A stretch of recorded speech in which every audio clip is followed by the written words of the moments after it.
Welcome and thank you for joining this meeting hosted by For the Region.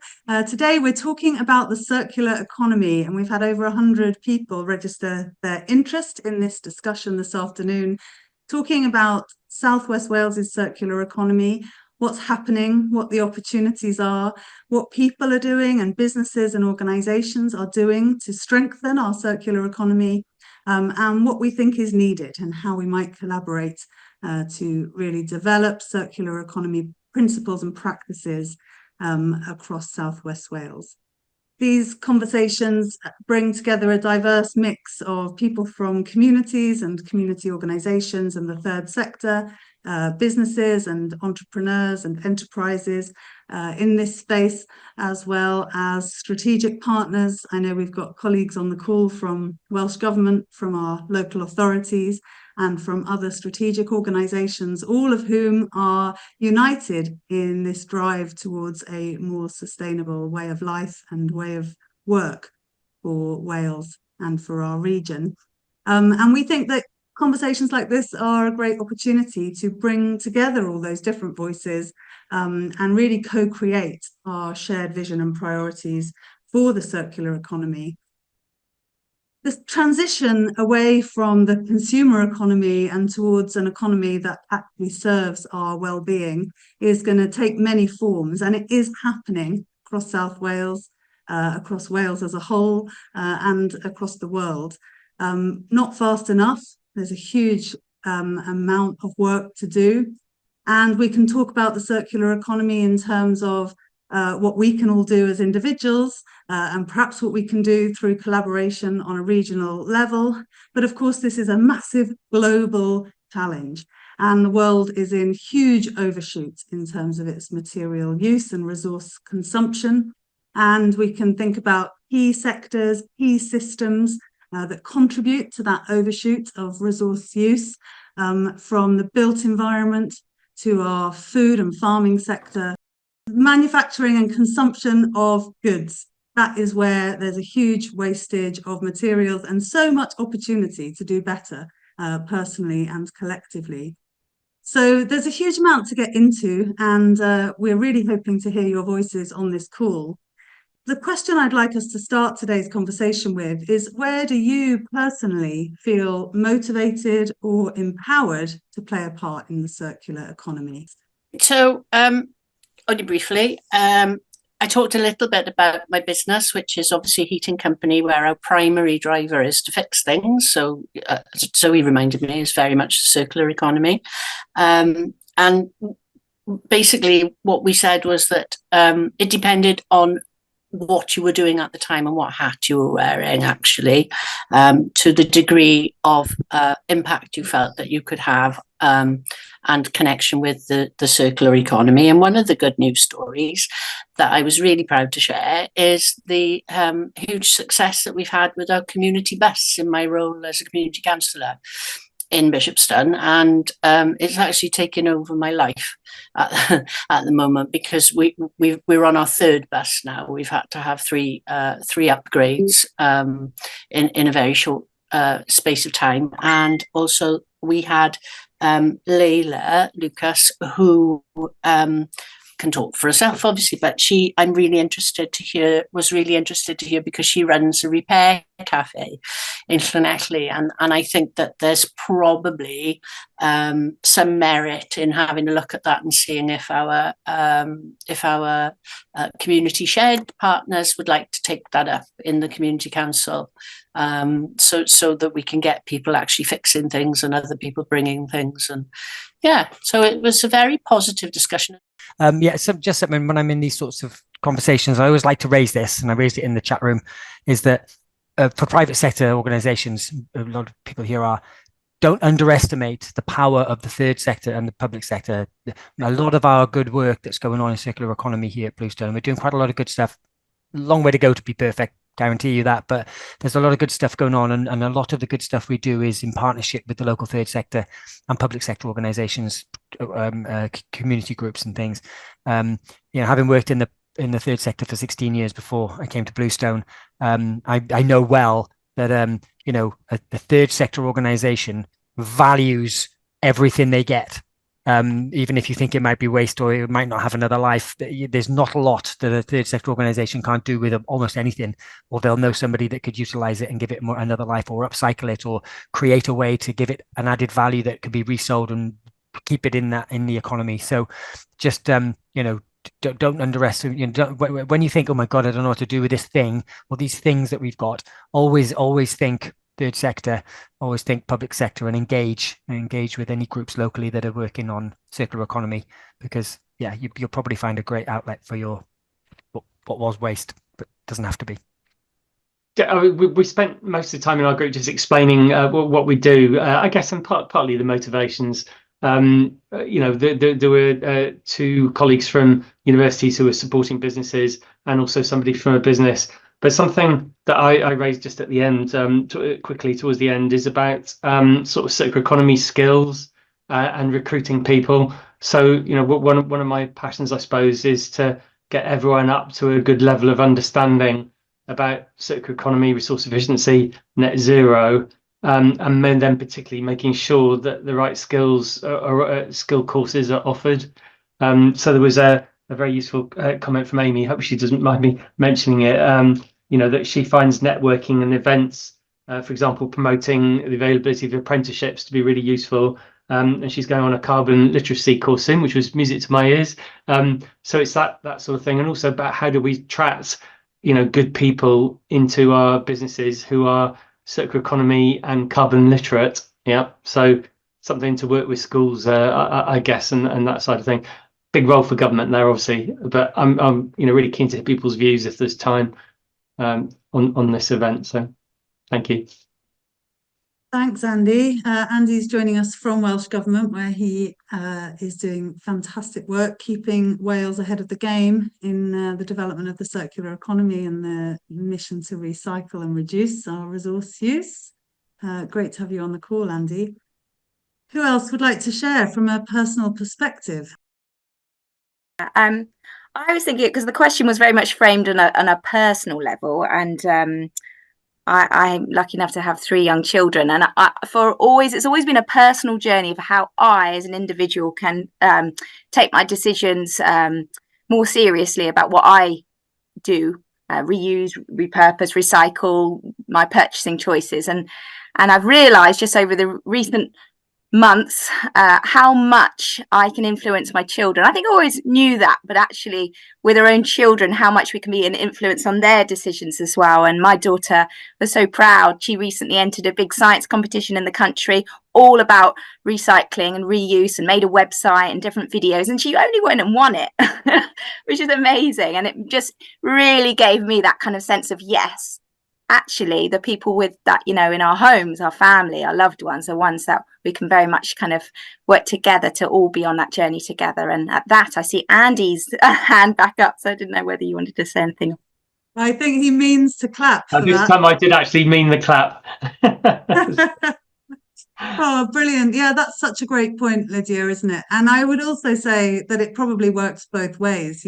Some of us probably have kids, actually, maybe not mine, but some people probably have kids that are real activists in this already, and changing the behaviour of their families and parents in the process. So I'm sure it works both ways. But yeah, that's a great example. Thanks so much. Catherine. Yeah, thanks, Dawn, and great story there, Lydia. Great talisman for circular economy. But I guess from my perspective, I'm a director of partnerships or MPTC. It's when the children mature into young adults is to keep that momentum going, isn't it? And I guess that's where I feel empowered, really, is making sure that the message about the circular economy gets through to the young people as they reach an adulthood and start making those purchasing decisions and lifestyle decisions for themselves. So I guess it's raising awareness for me is one area, and then also through the curriculum that we offer as well, making sure that people are aware and have that pathway into careers which support the circular economy. So making sure we've got the right courses and the right curriculum for people to make those choices, really, whether that's in things like retrofitting, or I mentioned we do sustainable fashion, for example. So it's and the way that we run our catering courses, from pasture to plate, those sorts of things, really. So. Yeah, Catherine, you just triggered a memory for me, which does relate to sort of where I particularly place my focus. A while back during lockdown, I was part of a similar kind of discussion, and somebody from Caerphilly Council Biodiversity Unit actually made a statement in a breakout group, which is quite pertinent to what's being highlighted here. And he said, imagine the world we might live in the optimism of our youth was able to carry forward into our adulthood. And I thought, yeah, that's actually really true, because something happens to us on that journey from youth into adulthood, doesn't it? Not quite sure what happens, but it does tend to dent a bit. So in my work, I'm always here with a dual hat on, but primarily for this one, I'm wearing my storyteller's hat. So as a performance storyteller, I'm very much engaged in how we use stories to maintain that optimism, because it's the stories we tell ourselves as adults that limit us. And if we can break beyond those and actually still retain an idea of what the future can be through the stories we share, the stories we propagate, then that's part of that process of not only maintaining optimism and hope, but also driving and, you know, pulling those levers of behavior change. But thanks for that, Catherine. I hadn't thought about that for quite a while. I just wanted to build on Martin's point about the power of the third sector. A lot of the stuff that I engage in on a personal and professional level is in that capacity. I work in Carmarthenshire County Council in the Waste Strategy and Policy team, and my role is completely centred on furthering the circular economy. And a lot of the work that I do is with community level groups, with Welsh Government funding and also internal funding to support circular economy innovation. So lots of repair cafes, libraries of things. And I think that's what's really special about Wales as well. And I was talking about this in the breakout group, is the policy framework in Wales is special in comparison to the other UK home nations, and it's a very holistic approach. And I think that's what we really champion in Wales, and it's been championed in Carmarthenshire. So yeah, just wanted to echo that. The third sector kind of community level stuff that's happening with circular economy on a local level is really, really powerful, and I think is leading the way here locally.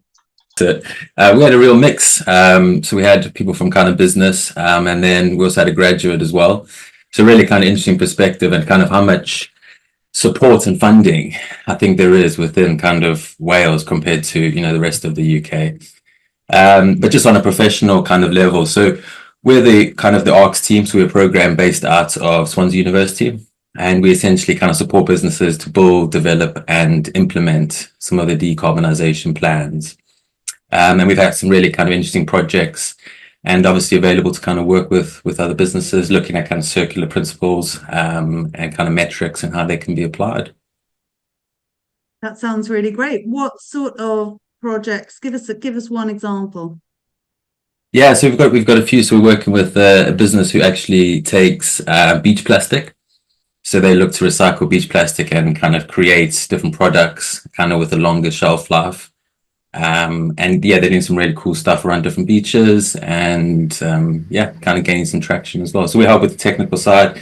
We kind of connect them with different businesses and kind of leverage some of that kind of university knowledge as well. We have had many conversations about circular economy since we started For the Region, and I always get really excited, but see loads of opportunities. And I think that's the beauty of when we bring different people together to talk about and inspire each other. You mentioned Carmarthenshire Council, the County of Carmarthenshire, and the different circular economy projects across there are absolutely fantastic. You mentioned that two are on the line now, but as well, I went out recently around Carmarthenshire, and people coming together and talking about what waste they've got inspires people to start ideas and maybe start projects and initiatives and learn to do what they can do with that waste and start up a business. I've seen loads of it, and I think it starts with these types of conversations by coming together like this. Yeah, super. Zoe recently did a little tour of small industrial estates around Carmarthenshire as we were trying to encourage people to come to our recent Carmarthenshire conference. And you just find all these amazing hidden enterprises that are doing great stuff. It is exciting. Thanks, Zoe. Rebecca, what would you like to share? No, I'm the chemistry graduate that was just spoke about. And I'm here because I want to sort of understand some of the policy and grants that are given in Wales and kind of replicate that here where I live, because there's a lack of that here. So I know Swansea is where I was for my degree, and there's a lot of support for communities to sort of integrate sustainability. And so I'm just here to sort of get a understanding of what everybody's doing and see if I can do that back at home. Oh, so good. Yeah, thanks for coming. And I'm sure there'll be lots of resources shared in the chat throughout. And if you're on the call, please do share resources and pointers for everyone to learn from. That would be really helpful. And that really brings us on to the next stage of the meeting, which is where I ask, what are you excited about? And this is an opportunity for anyone that wishes to share an update or a little bit of information about your business or your organisation or your project, and what you're currently working on or what you're excited about across our region. So that may just be something you're aware of that's happening, what funding you are aware of that is available to different groups or projects, where you're seeing change happen that is exciting, or what you are up to that we should be excited about. So this is the part of the call where I'd really welcome hands up from those businesses in the room that we would love to hear from and share a little bit about what you're up to, but also anyone. So take a few moments, write a few notes for yourself. What are you excited about? We're a non-profit that buys empty homes and we renovate them with people in the community to give them a chance to learn skills, get qualifications, and hopefully get jobs at the end. I'm particularly excited because we're about 6 weeks into a new project and it's just for women. So we're working alongside Callan DVS to house vulnerable women at the end. And I've kind of taken it on myself to trial this project as a bit of a circular economy thing, so we can work with local big companies to sort of donate materials and that sort of thing. We've had a couple of small wins, so I'm quite excited about that, and I'm hoping it's just going to take on a life of its own, really. That sounds great. So what did you call it? The Community Impact Initiative? Yeah, and we're working in Neath at the minute on a house. Okay, great. And then looking to connect with construction companies with waste materials.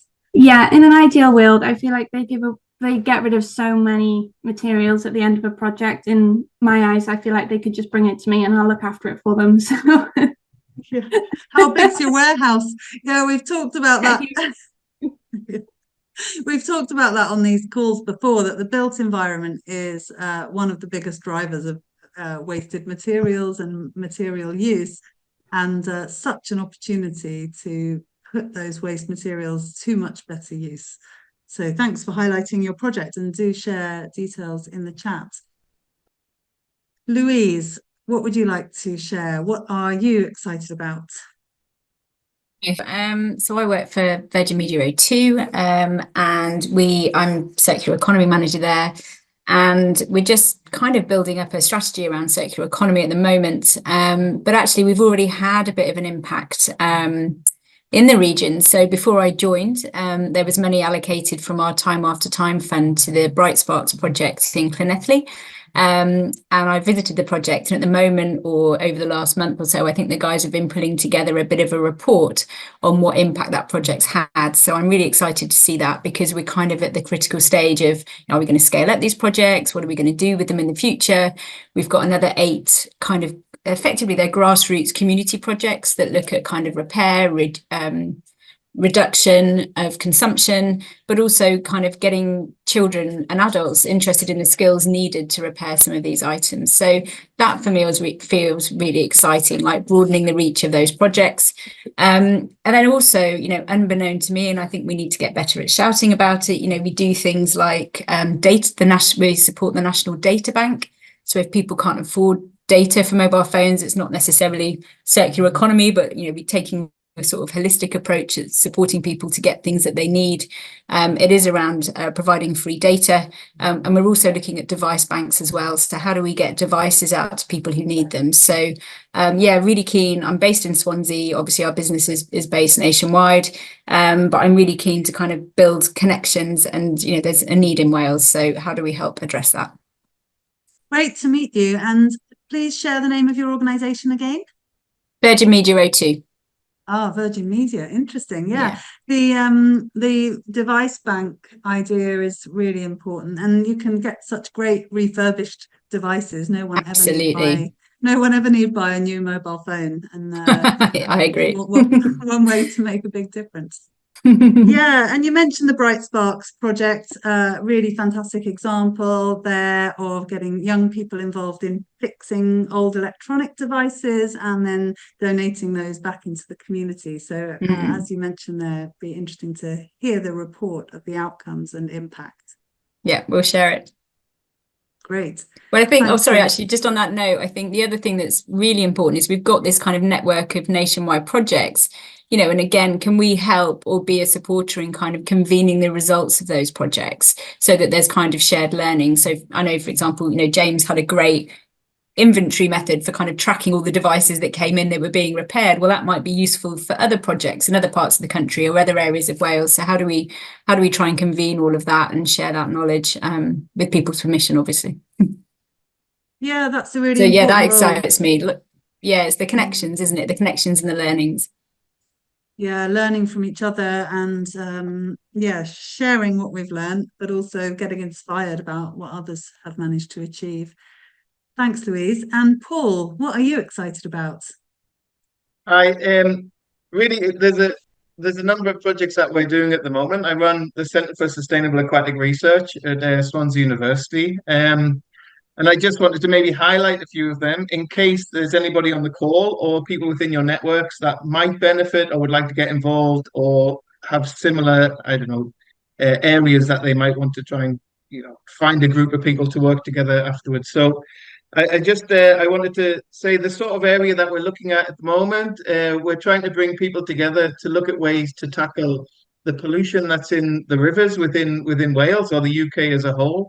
A lot of that pollution comes from runoff from agriculture. So we're trying to bring people together to look at how we can reuse that waste from agriculture to grow microalgae, algal biotechnology. There's thousands of products that can be created from algal biotechnology, and we know it grows really well on different types of waste. With that biomass, the algal biomass, you can either get high value products like astaxanthin or omega-3s that can be used within fish feeds, or the protein itself can be used in fish feeds or animal feeds. So we've been working internationally with France and a couple of other countries, looking at producing pig feed, chicken feed, fish feed from microalgae that's being grown on anaerobic digestate waste. So that's one of the projects that's really cool, very circular economy based. Another one that I'm really interested in, we've been helping Hasted Developments and Powell Dobson Architects from the start of their development of the biophilic village in the centre of Swansea. So the sort of circular economy aspect of that, there's going to be fish in the bottom floor, that then the waste from the fish grows the plants. So it's all around biophilic living and improving the well-being of the people who are working there. Linked into that, we're developing a bid at the moment with psychology and with the School of Management and business colleagues to try and look at tackling the food inequality in the UK and whether the circular economy and urban production of food might be a way forward of actually ticking a number of the boxes and reversing some of the trends that we're seeing within food inequality and food insecurity, especially in urban low-income families. Thanks, Paul. It's always really useful to hear about some of the interesting niche things that are going on within the university. So thanks so much for coming on the call and sharing what you're up to. And calls like this, as you say, are hopefully a good way to connect people with shared interests. And we'll look forward to hearing more about all of those projects. Thanks for sharing. Amy, what are you excited about? Hi there, hi everybody. So I work for Business Wales. Business Wales is a fully funded service for SMEs across Wales, and I work specifically as a decarbonisation advisor. Our service is Pan Wales, so although I'm based in North Wales, I can help businesses across the country. But I'm one of 4, and we do have 2 representatives based in South Wales. So I'm personally quite excited at the moment about the construction sector specifically. I'm noticing in North Wales that there's a push for like low impact construction, considering full project life cycle carbon impacts. So I'm working with the likes of Ambition North Wales, who are a really interesting, exciting organisation operating in North Wales at the moment. But I'm also working with, so as an example of my own personal client, individuals who are involved in the early stages of construction projects locally, so like an architect, and he's really interested and keen to be working with me on projects where we're looking at the Welsh timber supply and protecting and replenishing that. And I guess in general excited about what's going on with procurement within local authorities. I'm noticing that there's kind of finally a reward to smaller businesses for looking at carbon reduction, and I'm personally excited that I can help these smaller businesses do that as a fully funded service. It's great. So yeah. Yes, really interesting. Thank you for talking about that. And it's really chimes a lot with conversations we've been having over the last couple of weeks about the real need for small businesses who are in the supply chain of larger organizations to get serious about their decarbonisation journey and what they can be doing, not just to reduce their carbon impacts, but to have the data that backs that up. And you mentioned sort of that carbon life cycle analysis. But I think for a lot of small businesses, that is a real challenge. So good to know that there is some fully funded support there from Business Wales, and some great stuff happening. You also mentioned procurement, and that is it, isn't it? Where large organizations are on their journey towards net zero, they really need to bring on board suppliers that can support that journey. And so procurement is a key driver and really makes it worth the while of smaller organizations to get their plans and their progress in shape. Thanks for raising that. Who else would like to come in? What are you excited about? If you can't find the raise your hand button, you're welcome to wave and I'll try and see you. Oh, Amy yes, Southall. Amy. Yes, please, Amy, do come in. What are you excited about? So as we're a national business and typically we supply in England, and we have done, as getting approvals from the Welsh local authorities has been quite a slow burner. But recently we've spoken to Welsh Hawk and they're on board with getting our product going across Wales. So that's definitely something to be excited about, because we're able to offer a circular economy model in street work projects for things such as reinstatement. So rather than tipping spoil that's been excavated from the ground or sending it to a recycling facility where you can only recover up to 40%, we're able to reuse the spoil on site or in a hub site. And you can reuse up to 100% of that. So we're actually able to save 60% more than recycling facilities are able to. So yeah, getting that going around Wales is definitely exciting. And we have a supplier now set up who is able to cover Wales. So that should be coming in the next couple of months. Yeah. That sounds really great, Amy. That sounds like really important innovation and a new way of working. Do share links in the chat so people can follow to find out a bit more information. Thank you. Cool. Thank you. Thanks for that. Nice to hear from you. Richard, what are you excited about? Afternoon all, I shared in the group. Obviously, I'm from Ropey Industrial Supplies. We predominantly supply construction end users really for workwear, consumables, construction materials and stuff. But one of the things I shared was our sustainability push on clothing. So we buy a lot of garments now which are recycled bottles and made from that type of product for workwear and safety wear. And I shared with the group then, obviously Martin picked up on one of the questions that we supply then a service where our supplier picks that garment up after its life and recycle it back into things like dog bedding for sort of dog homes and stuff. So, fully sort of turn around recyclable products, and we can actually engage with that with a sort of carbon footprint showing the sort of lifespan, and we've got all the backup then and visibility really that we can give you documents to sort of show you where it's been and where it's gone to and stuff. So yeah, we're excited. We're obviously trying to lead that in the region, and obviously it's an excitable time at the moment for our company here. Yeah, well done. Yeah, great to hear that you are already ahead of the game on that, and exactly as we've been talking there, able to support your customers with the data that they need to demonstrate the impact of their choices.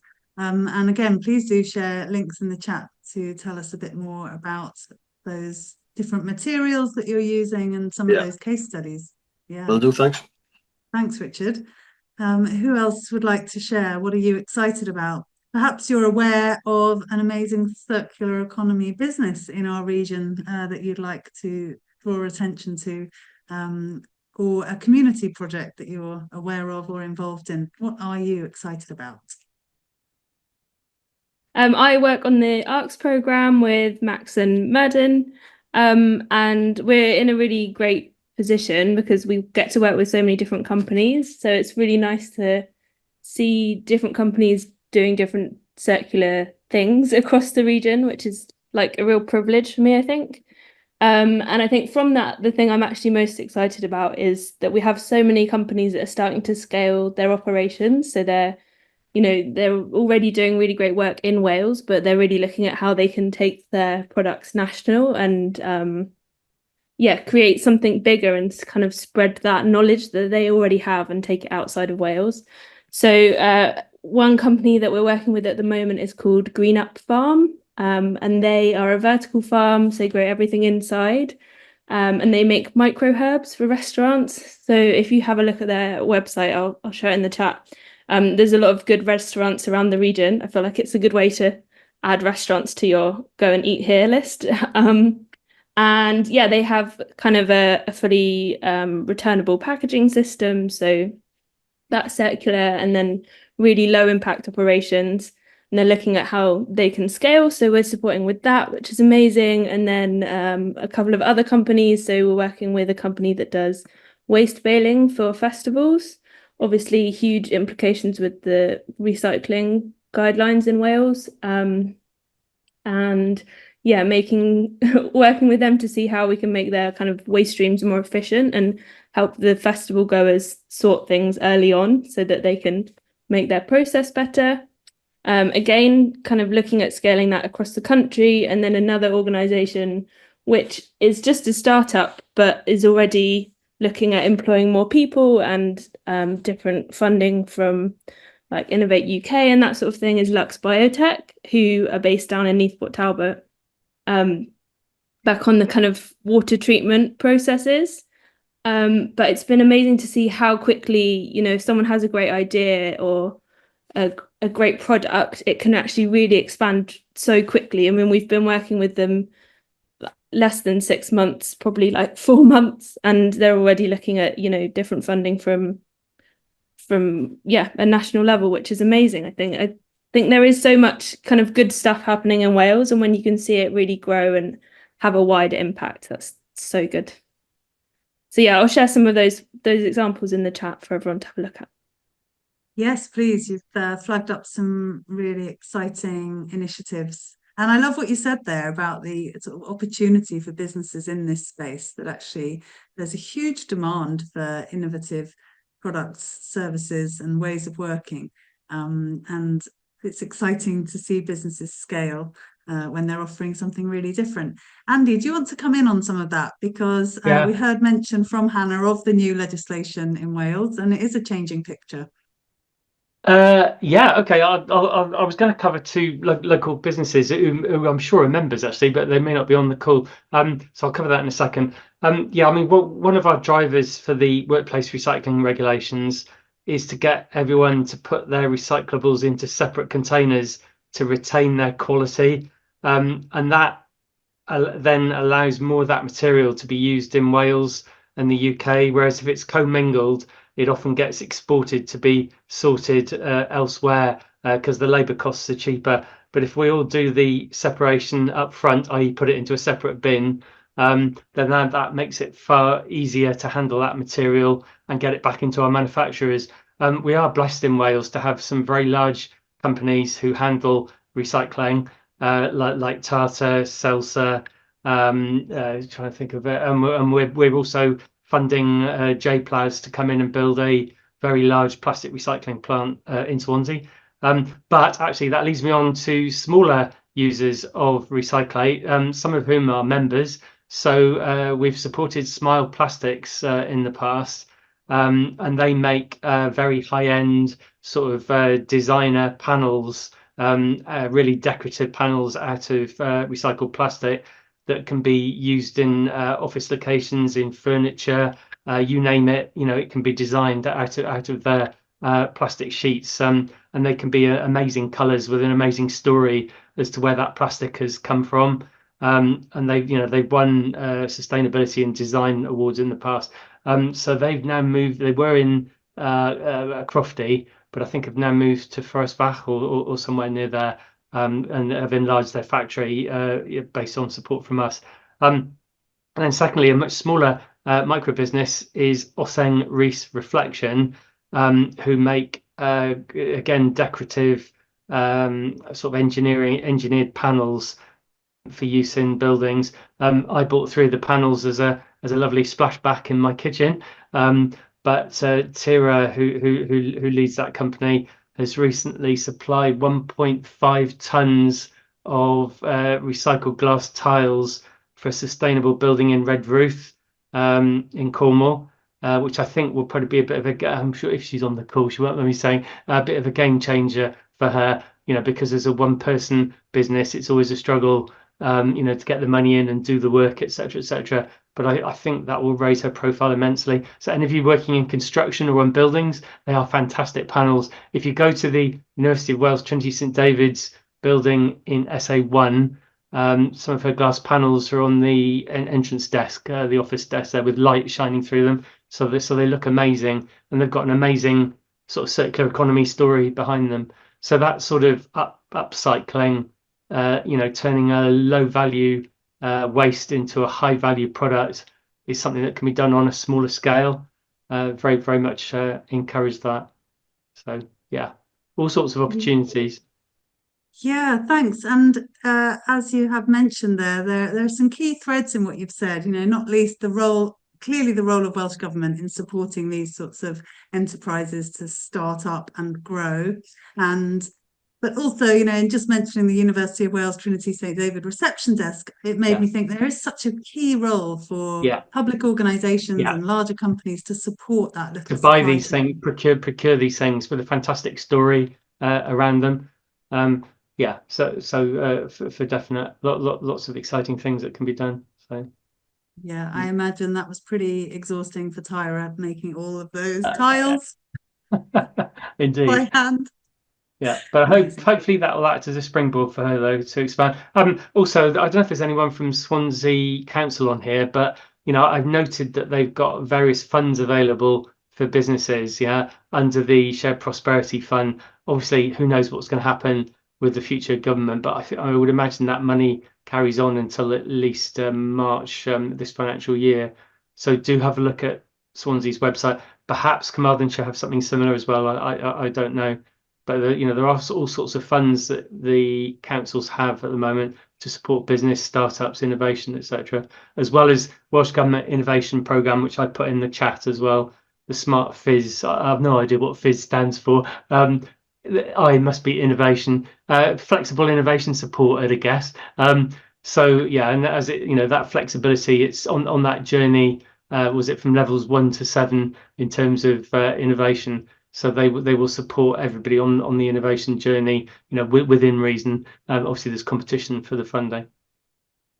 Thanks for flagging up some of the available funding, and it's true that right across our region there are different business supports, specifically around sustainability and green businesses. And I think a key point there about, well, many key points. We'll come back to some of them. Thank you, Andy. Owen, sorry to keep you waiting. I'll bring you in. What are you excited about? Thank you. So I'm the Community Rail Officer for the Heart of Wales line. My job is connecting communities with the railway. And we've got a project which is going to address economic development, because that's one of our key pillars, which is connecting makers with traders, so small independent businesses, making new connections, because a lot of connections are sort of county based, but obviously we have 4 counties that we're involved with. We're going to have things like, we're going to have our own stall at things like the Royal Welsh Show at the Winter Fair, which have a collection of products from all the various makers along the line, and then we've got communication groups. But what I'm sort of excited about with circular economy, I'm around all the stations on the line, and you've seen a lot of the businesses are sustainable, and that's where the innovation is. So we're looking at supporting these and connecting them with other people who might sell the products. And it's organisations are small, it could be a one-person cottage industry, or we're looking at working with Coal Town Coffee and Radnor Hills in Knighton. So it's, it's people that have really got a sense of place and they do a lot for their community. There's a lot of projects I've been excited about, like we have new cycle trains coming on the Heart of Wales line with room for 12 bikes. And there's a lot of circular economy around cycles. Sort of, I think Foothold in Llanelli is a project I've noticed recently. It looks really good. Sort of collecting bikes and tips and doing them up, and then allowing people on lower incomes to get access to cycling. So I'd like to sort of repeat that along the line. I had a project idea a while back, which I'd like to revisit around re-enablement of sort of working with Kaleidoscope, who work with substance misuse or mental health charities. So people who find it difficult to get work, train them up to fix bikes or repair cafe style things as well. So that's the sort of things that have been exciting me mostly. Also, I work closely with Network Rail and Transport for Wales, and they have their circular economy goals. I'm out in the community and I can connect the communities that need some of the materials that they're getting rid of. So it's things like sleepers to schools is something I've been doing recently. Although unfortunately we need to transport it from Swindon at the moment, which isn't. We have to take them from Wales back to Swindon because that's where they're processed, and then we can't get the schools obviously can't get transport for 50 sleepers from. So it's not perfect yet, that side of it, but it's still sort of the future excites me. Oh, thanks, Andy. I'll make a note of that. But yeah, I think transport obviously we're looking for a sustainable future, and I think we can even make delivery journeys on the train for small items and have volunteers who are making those journeys to sort of log into some sort of system and say, oh, I'm going to Llandilo, I can take some product that's been made in Landringdod, and it's just new connections. So important. Yeah, thanks, Owen. Thanks for coming and talking about Transport for Wales and generally what the Heart of Wales line is doing to empower circular economy innovations along the line. I love the sound of some of that, and do put your contact details in the chat. Daniel, thanks for being here. What are you excited about? Hi, Don, thanks for inviting me along. Well, I'm Danny Swan at Swansea University, and I guess what we're excited about is the Natural Products Biohub, if people haven't come across it already. It's a joint initiative really with Swansea City Council and regional partners, and it's growing to really promote the use of natural products, and particularly in the replacement of maybe less sustainable options. And the whole point of the Biohub run out with the university is to provide that R&D support and wraparound business support in this kind of one-stop shop model. So a business either wanting to work with the university or gain more support from the local council, or whether they need space, development areas and things like that, they can just come to us and we work with them and work out what their needs are. And that can be a single person to a SME and to larger businesses. The wider goals is to put Swansea on the map with this kind of green economy, supporting our drive towards a biophilic living and biophilic city. But it's really to also create that sense of well-being and job opportunities by bringing businesses to come to work within the region, and really puts us at the centre of the map for this kind of activity. Yeah, I love the vision there, Daniel. Absolutely. You know, we recognise that South West Wales has that huge opportunity to be a circular economy region, the wellbeing economy region, and great initiatives to support the sector. So thanks for talking about the Natural Products Biohub. Sai, I know you're an architect, and I was hoping you would come into the conversation because we've had a bit of talk about the built environment and the role of architects in specifying more sustainable materials. Yes, what are you excited about? Firstly, thanks so much for organizing this, because I think it's hugely important to have this conversation. So you're doing a great job. I was actually shying away from talking today, but I was actually excited because so much good stuff's happening, and it's amazing to see that Wales is making this conscious change. So I'm so excited about this threshold we are on in changing this, conscious change and conscious living, and it's not happening anywhere else in the world at this sort of scale and pace. So it's really fantastic to be here. What I'm also excited about professionally is that something that I've been dreaming out since my architectural school days, which is to we're the only species on the planet that pollutes by our very existence. Just try to build a home for ourselves as human species. We are polluting it. We haven't sort of mastered that. I used to study termite hills when I was at architectural school, and they just use a bit of moisture and soil and make the most amazing structures with the incredible indoor air quality and climate. Somebody has done a PhD on this, and they've tested that the ambient temperature is the same throughout the year, even in hot climates. So I'm excited that now at least we can actually start talking about creating this. So what I'm working on is trying to create what I'm calling it as an earthly pod, making something that will be we're trying to create a pod that is grown and made in Wales. So using hemp grown in Wales, Welsh wool and lime and timber grown in Wales. So that's the exciting bit, sort of everything grown, homegrown and made in Wales sort of idea. We're looking at sort of funding at this stage to try and create a pod that is completely, that encompasses all these principles with this zero waste. And that can be used as a mobile exhibition and just to showcase what is possible. So that's where we are at. That's one aspect of it, but that can be then scaled up to create homes, sustainable and affordable homes. I've been talking to the NHS local hospital, and they are having a huge problem in terms of funding, and because patients are having to go back to homes that do not have good indoor air quality, and come winter they have a huge budget issue to try and treat these patients, but they have to go back to environments where homes are not fit for living, basically.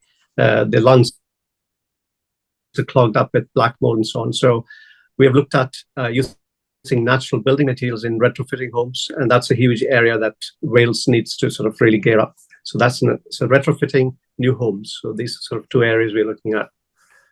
Yeah, thank you.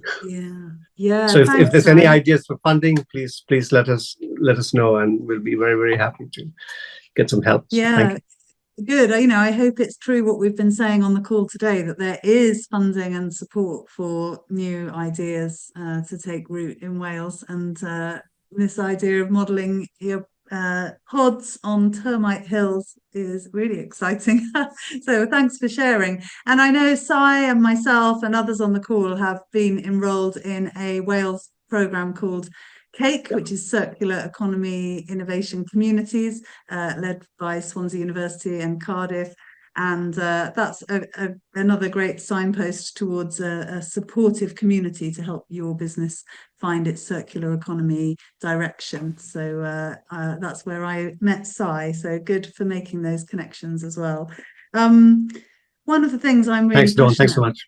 Thanks, Si.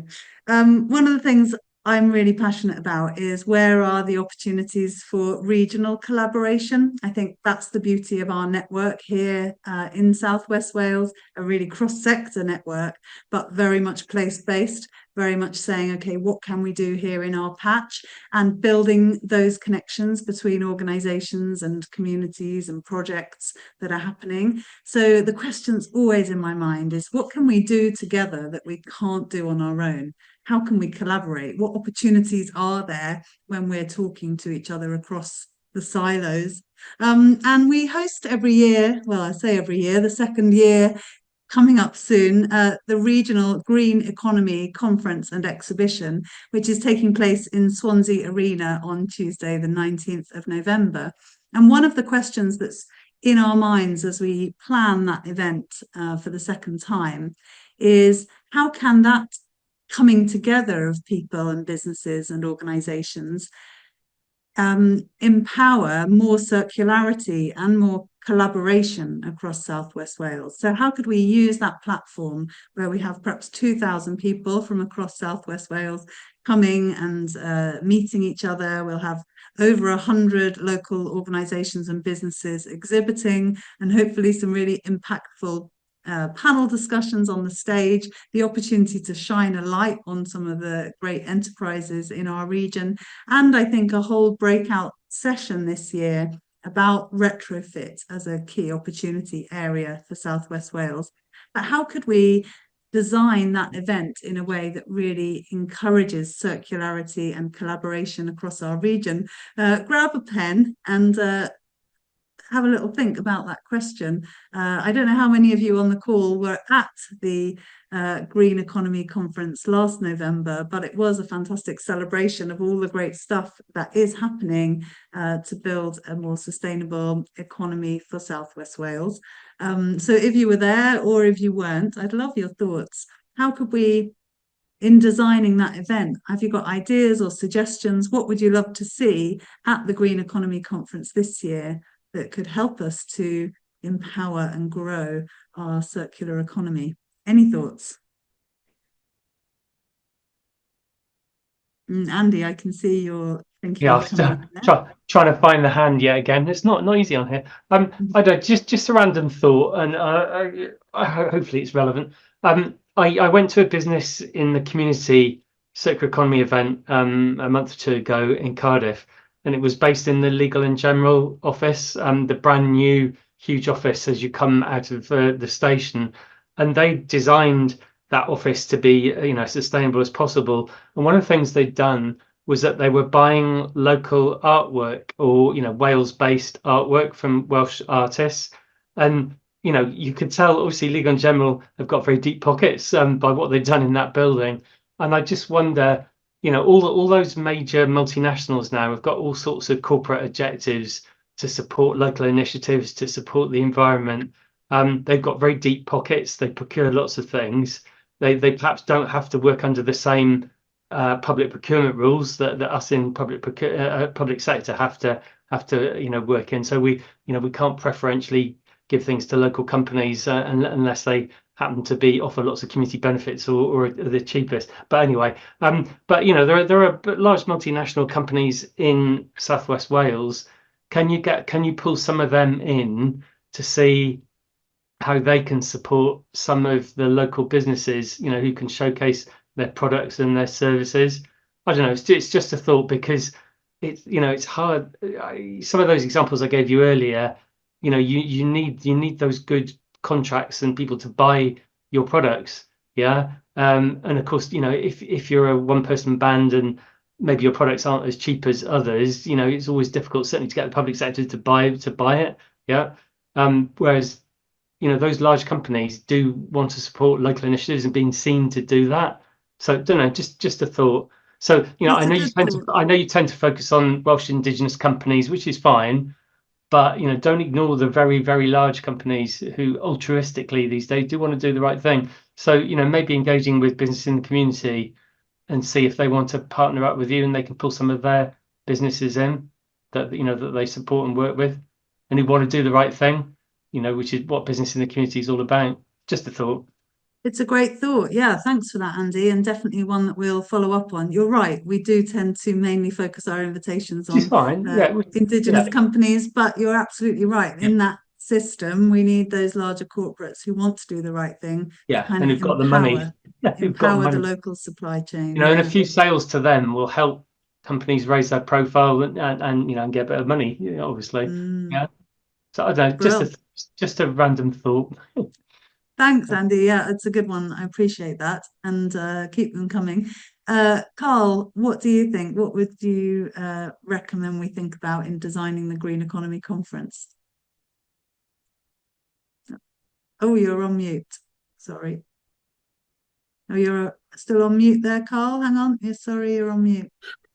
Dear me, 4 years later on, you'd think it'd be second habit. Yeah, so I'm not sure whether this is part of the design of the event itself or the stuff that goes on around it, but through this session, I've been sitting back and as a storyteller listening to a wonderful, encouraging, revitalizing number of stories emerging from so many different quarters. These are the stories which need to be amplified. These are the stories which help people believe change is possible. These are the stories that help people realize we're actually closer to this stuff than any of us actually really believed we are. And I'm wondering whether, and I have no stake in this at all, so I don't know if this is a possibility at all, but I'm wondering whether Swansea Positive would be able to have a circular issue that collates a special edition that brings together all of these stories. And I'm also aware that Swansea Positive are trying to find sponsorship at the moment around the publication. So maybe there's an opportunity there to actually also find a sponsor for that edition, because it's a very clearly defined issue then. Because I'm just thinking then, it just creates this platform then for people to go, oh my God, right, I need to come to this event because I need to speak to this person, this person, this person, and I need to find out what I can do about this, that. It's just that way of really creating a platform, because I mean it, you know me, I'll go on and on about this kind of stuff, but it's just so tantalizing when there is all this wonderful stuff and general public, they're still stuck with the BBC headlines and all the other headlines about how abandon hope all ye who enter here, villages washing into the ocean. This counterbalance of stories is just vital. And then from that, it fuels the conversations that lead to connection, lead to collaborations.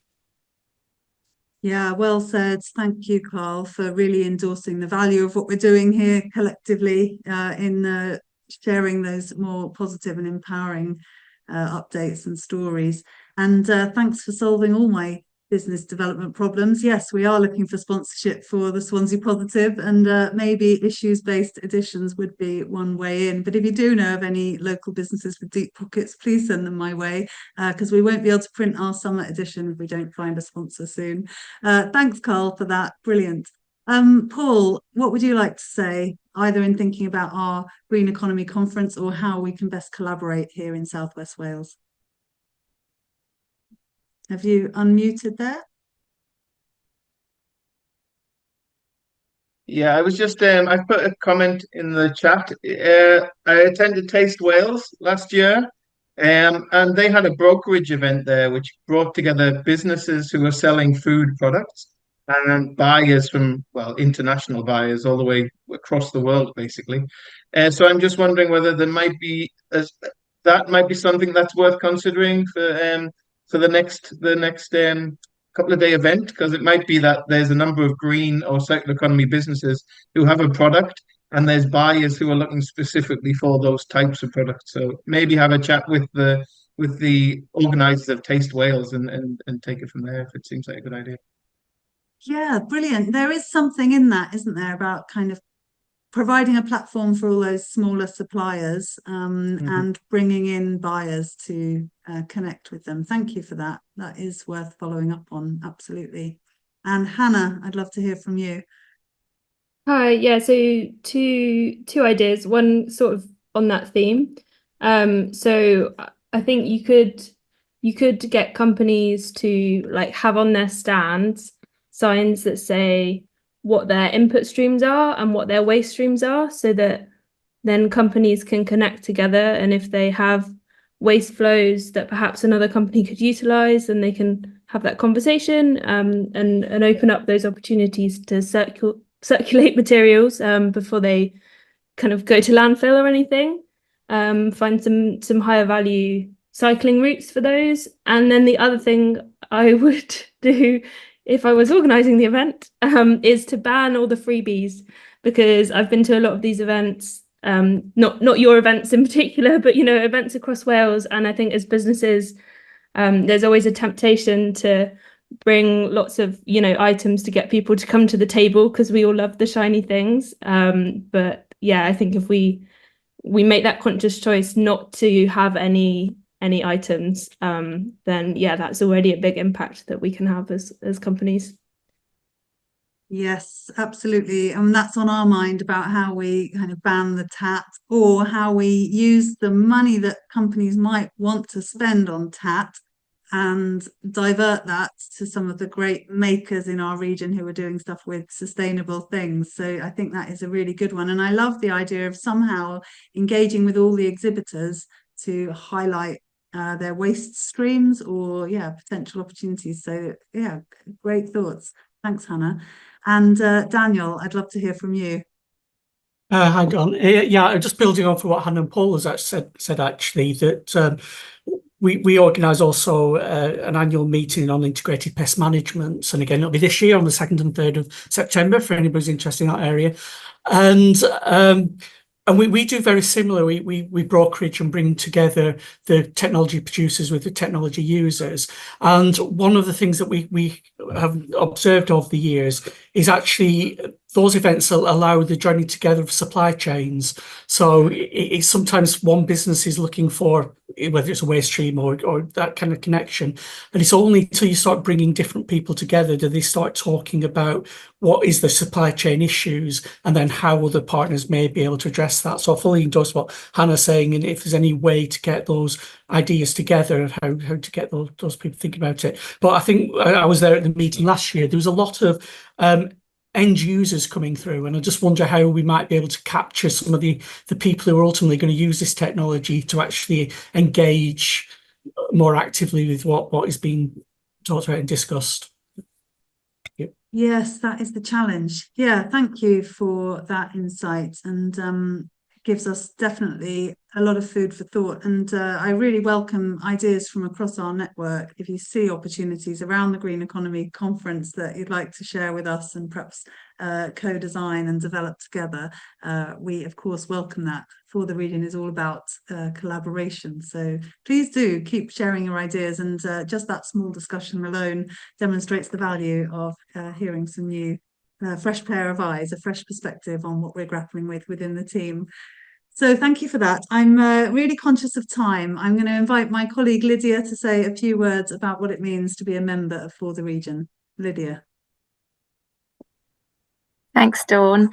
I just, yeah, it's exciting to be on the call, and I just kind of the sense of we're just really just scratching the surface of what it means to maybe kind of linking in with what we do at For the Region. And I'm just thinking about how these conversations should, really must see them as a launch pad for all this. This isn't it. We're going to leave the call and that's it. It for us all to see it as a launch pad to what it frames next and what it brings next. And in terms of our work and our project work and all that we do through the year, there's so much to be involved with. Don't feel that this is one conversation and you just disengage. There's so much to engage with through our project work, on circular economy, construction, supply chain, skills, young people, community resilience, whether it's something that you think, oh yeah, I absolutely identify with, or something that's a bit out of your comfort zone, they're all connected. And when we collaborate together to look at these issues in our region, we are so much stronger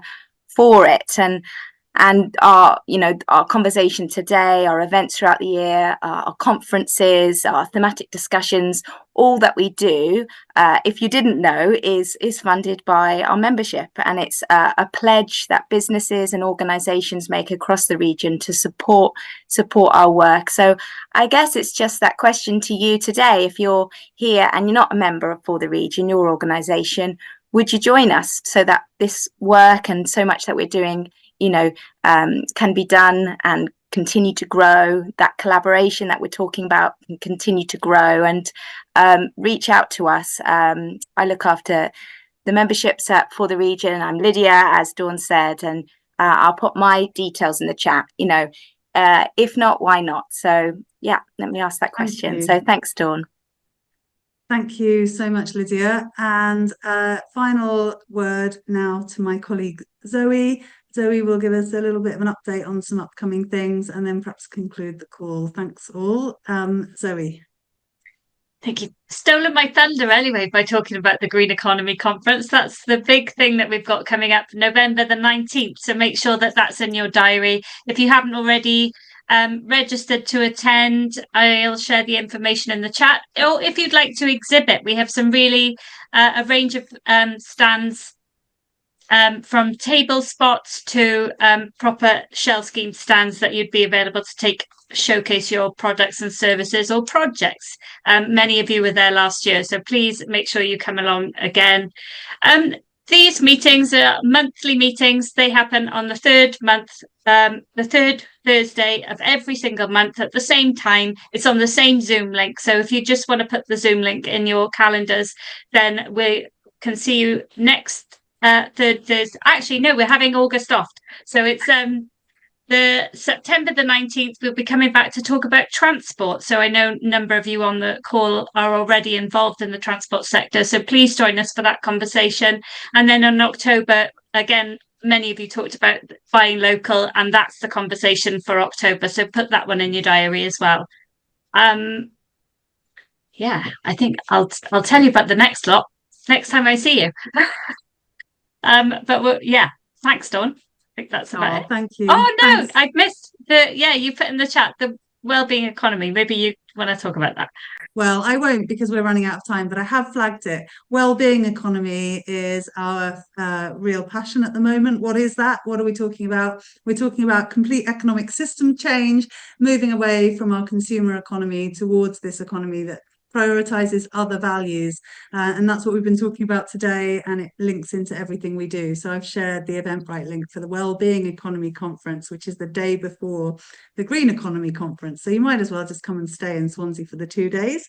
Thank you all so much for coming along to this afternoon's meetup. These monthly events are a great way to stay connected with all the work we're doing For the Region, and an opportunity for our network to share some of the exciting things that are happening. So thank you so much for making the time.